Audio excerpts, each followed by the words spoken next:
Hi, I'm Beth Pipe, and welcome to How to Deal with Difficult Conversations with Confidence, Clarity, and Empathy.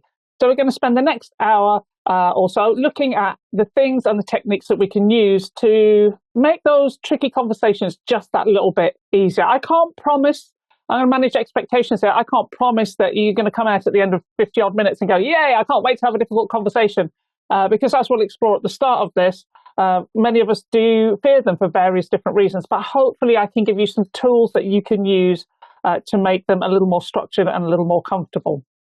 So what are we going to cover then? Well, let me show you. This is what we're going to cover in the next 50 odd minutes. We're going to look at how to shift our mindset and reduce anxiety before the conversation. And I don't know actually why I would use that picture of a cat, because now I'm feeling quite intimidated with that picture of a cat.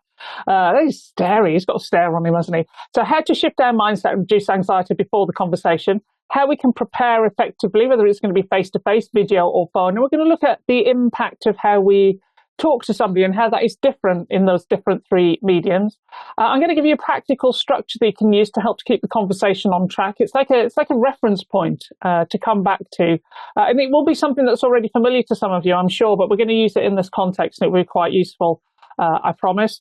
We're going to look at how we can offer improvement feedback without destroying confidence and motivation. It's a tricky one, isn't it? Because, you know, maybe as part of the difficult conversation, we need to help tell somebody that what they're doing isn't as great as we need it to be or as great as it could be.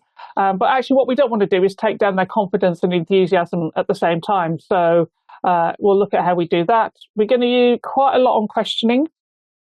So how we can use different questions in different scenarios in different ways to drive the conversation, so it becomes less of a monologue, because as a saying, many people have heard it, it's better to have done with than done to. And if it's a difficult conversation, it's great to have that conversation with somebody and make sure that they feel a part of it, not that they're getting the telling off from the headmaster or their mom and dad. And we'll explore that as we go through this session as well. But we don't want it to feel that way. We need it to feel as if it's a conversation of grown adults, just simply discussing an issue that needs to be addressed. We'll talk about active listening and why what we hear is as important as what we say, and listening with our eyes, if that makes sense, because we're going to talk about looking for body language and signs and things that could tip you off for something that's happening, and how to adapt our approach depending on the context, whether it's the tone, whether they're online, the lack of body language. For example, obviously, now in this, you can only see, I feel like I've done a bit of a Madonna move there. You can only see a bit of me.